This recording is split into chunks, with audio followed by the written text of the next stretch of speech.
Our plan included a journey across the entire continent, from ocean to ocean. That was fine, but essentially a quite indefinite plan. We had made it up to Moscow and had discussed it ardently all the way to America. We paced scores of kilometers over the decks of the Normandy, arguing about the details of that journey and dousing each other with geographic nomenclature. At dinner, drinking the pure but weak wine from the cellars of the General Transatlantic Company, we muttered almost senselessly, California, Texas, or something equally beautiful and enticing. But when we stepped onto American soil, everything proved not so simple or romantic. This video is sponsored by Call of War, the online strategy game. Here at Voices of the Past, we try and transport you back in time. And that's exactly what happens in Call of War. You get the opportunity to rewrite history, travelling back to 1939 as you fight up to 99 other players in real-time campaigns that can take weeks to complete. Build powerful armies by combining dozens of different unit types. The game features historically accurate maps and units and is fully cross-platform. Use your diplomatic skills and forge alliances with other players on both PC and mobile devices with the same account. I've also set up a special game of Call of War for the first viewers that click the link in the description. Go to the website or app, type Voices of the Past into the search bar and enter the password, which is also Voices of the Past. And Voices of the Past viewers are also getting a special gift. Click on the link below to get 13,000 gold and 1 month of premium subscription for free. The offer is available for 30 days, so click the link in the description, choose a country, and fight your way to victory. The plan was astounding because of its simplicity. We were to arrive in New York, buy an automobile and ride until we arrived in California. Then we would turn around and ride until we arrived in New York. It was all simple and wonderful, like an Andersen fairy tale. Tra-la-la sounds the klaxon, true-loo-loo sounds the motor. We ride across the prairie, we swing over mountain chains, we quench the thirst of our trusty machine with the icy water of the Cordilleras, and the great Pacific sun casts its blinding brilliance on our tanned faces.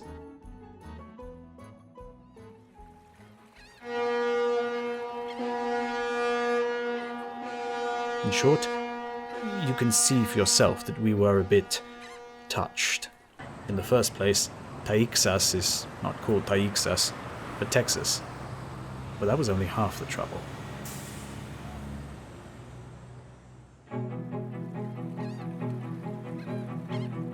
On the 5th day, the decks of the steamer were filled with suitcases and trunks, unloaded out of the cabins. The passengers moved to the right side and, holding on to their hats, avidly peered into the horizon. The shore was not yet visible, but New York's skyscrapers were already rising out of the water like calm pillars of smoke. An astounding contrast, this, after the vacant ocean, suddenly the largest city in the world. In the sunny smoke dimly gleamed the steel extremities of the 102-storied Empire State Building. On the left side was the small green Statue of Liberty. Then suddenly it was on the right side. We were being turned around, and the city turned around us. Finally, it stopped in its tracks, impossibly huge, thunderous, and quite incomprehensible as yet.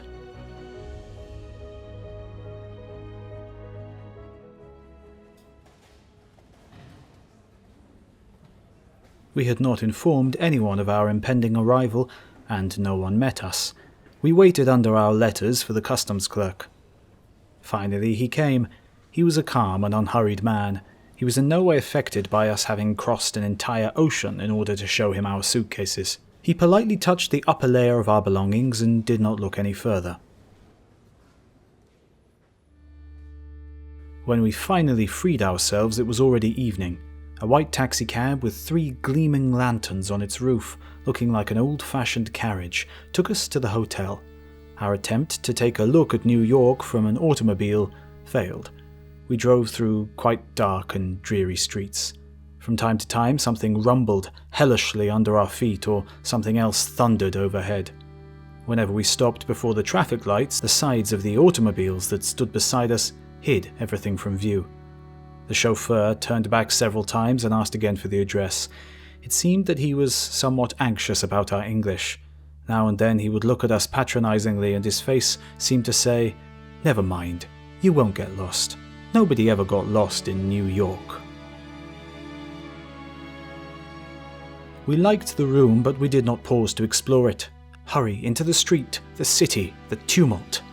We threw our overcoats on the couch, ran out into the narrow corridor covered with a patterned carpet, stepped into the elevator, and the elevator, clicking softly, flew down.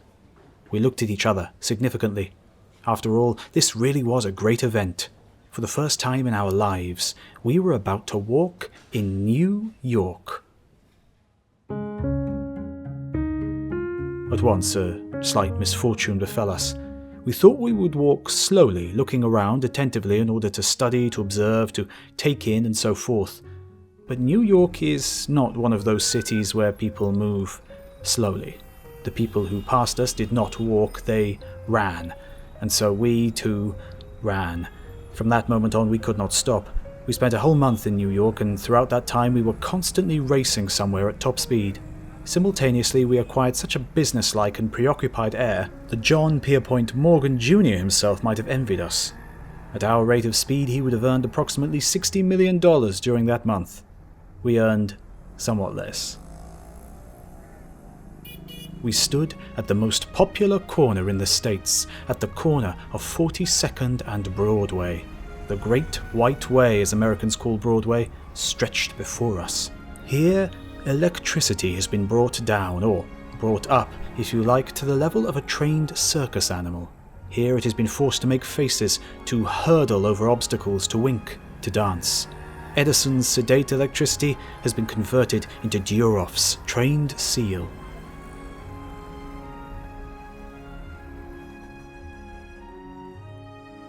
The surge of Broadway carried us several times back and forth and flung us into a side street. We walked again through some slums and again did not know where we were. Young men in light-coloured hats crowded around drugstores exchanging curt phrases. Their manner was exactly like that of the young men in Warsaw who populate Kraknalmaja Street. In Warsaw, a gentleman from Kraknalmaja is not considered exactly God's precious little lamb. It is sheer luck if he turns out to be merely a thief, for he might be something much worse than that. Late at night we returned to our hotel, not yet disappointed with New York, nor elated over it, but rather disturbed by its hugeness, its wealth, and its poverty.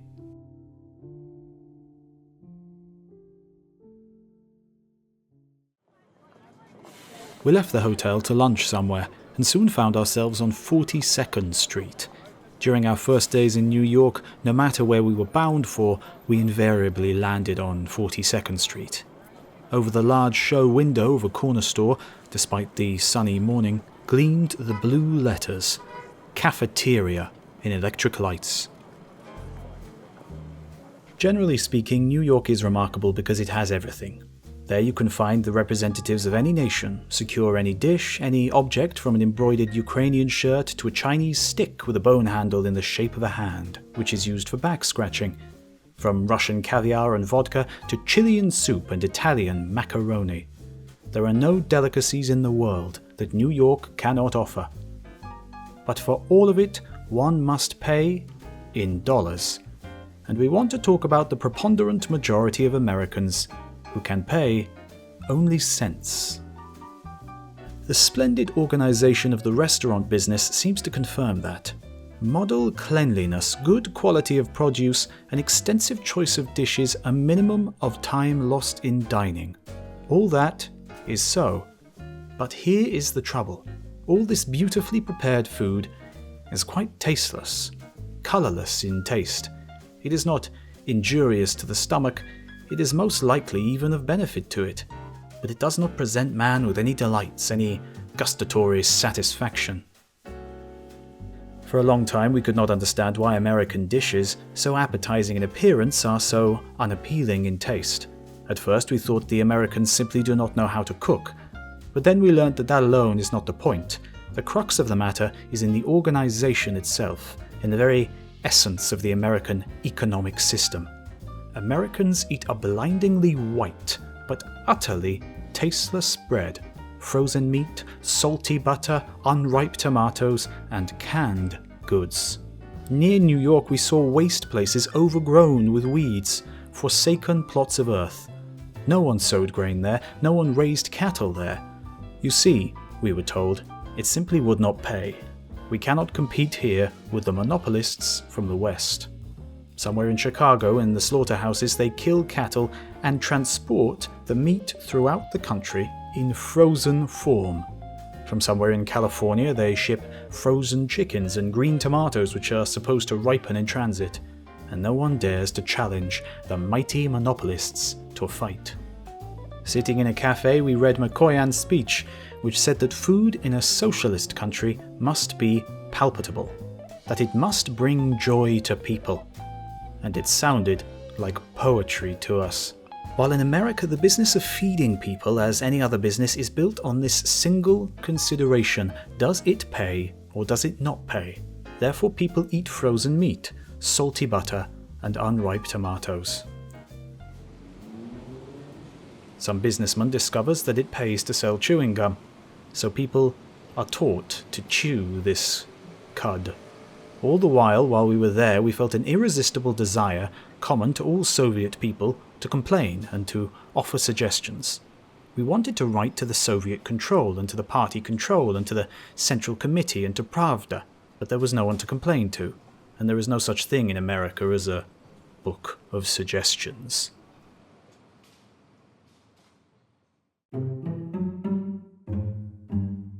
The American writer Ernest Hemingway, author of the recently published Fiesta, which evoked much discussion in Soviet literary circles, happened to be in New York while we were there.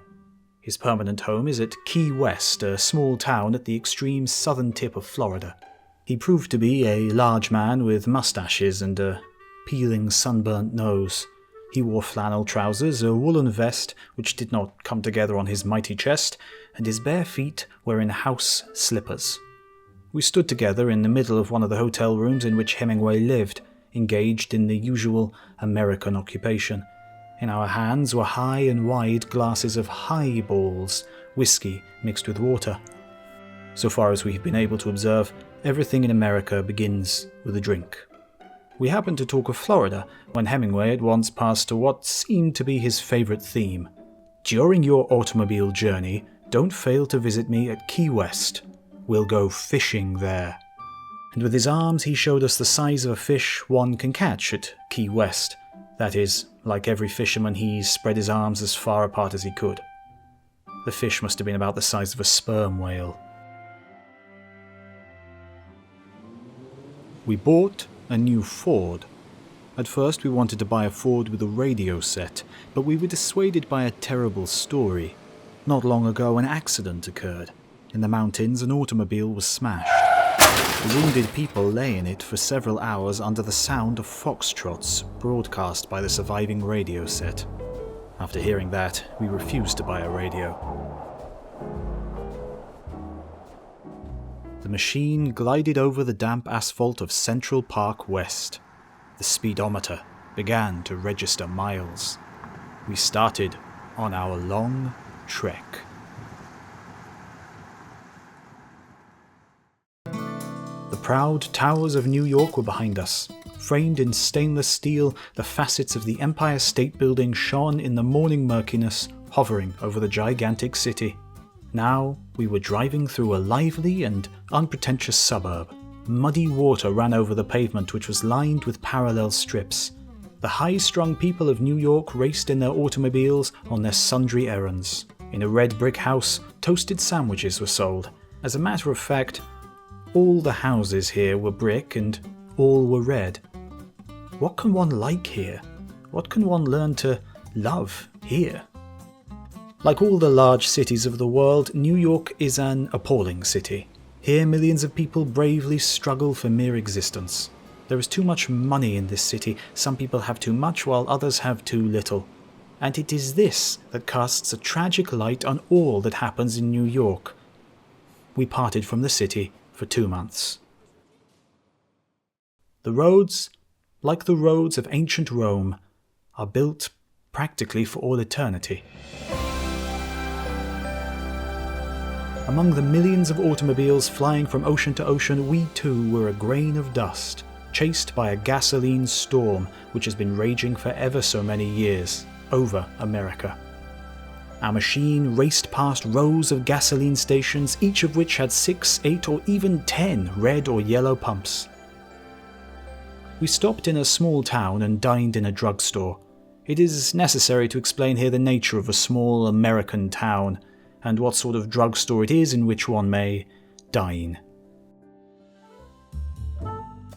When America's big businessmen in search of profit directed their attention to the drug business, they were first of all curious to find out what pharmacists were really doing behind their partitions. What were they grinding there with their pestles in those thick china mortars while frowning importantly? Was it medicine? Well, now, how many medicines are there in the world? Let's say 50, 100, well 120 at the most. Why then prepare them in an amateur way in drugstores? They should be produced in mass quantities in factories. The fact that medicines began to be prepared in factories didn't make it any easier for the sick man. The medicines were no cheaper. But the pharmacists lost their income. That was taken over by the drug manufacturers. To recoup their lost incomes, the outsmarted pharmacists began to sell ice cream, thirst-quenching waters, small notions, toys, cigarettes, kitchen utensils.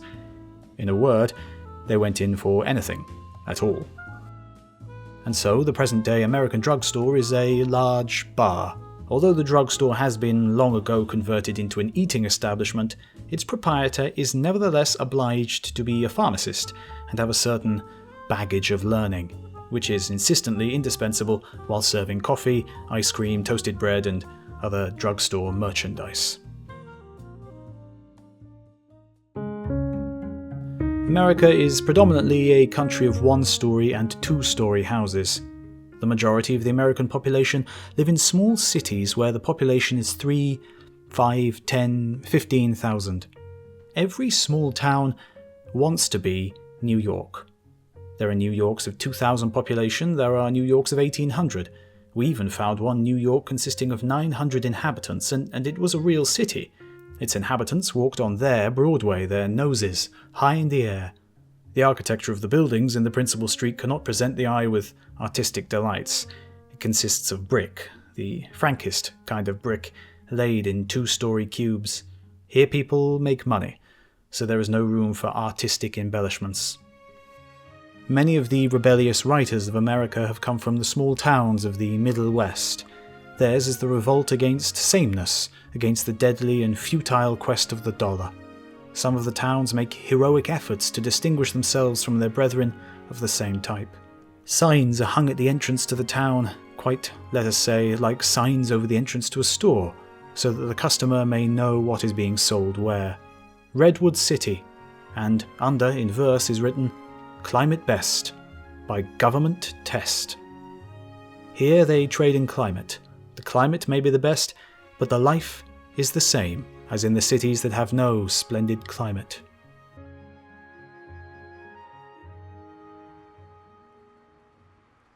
An automobile journey across America is like a journey across an ocean, monotonous and magnificent. Whenever you go out on deck, in the morning or in the evening, in a storm or a calm, on a Monday or a Tuesday, you will always find water, of which there is no end. Whenever you look out the window of an automobile, there will always be an excellent smooth road, with gasoline stations, tourist houses, and billboards on the side. You saw all this yesterday, and the day before, and you know that you will see the very same thing tomorrow, and the day after. And the dinner in the state of Ohio will be the same as yesterday's when you pass through the state of New York. It is in this consistent sameness that the colossal dimensions and the incalculable wealth of the United States are expressed. Before saying about Eastern America that this is a mountainous or a desert or a forest land, one wants to say the main thing, the most important thing about it. It is the land of automobiles and electricity.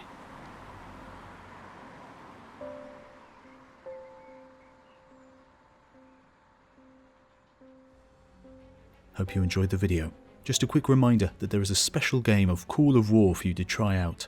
Click the link in the description to find out more and immerse yourself in this very detailed world. Thanks for watching, and I'll see you next time.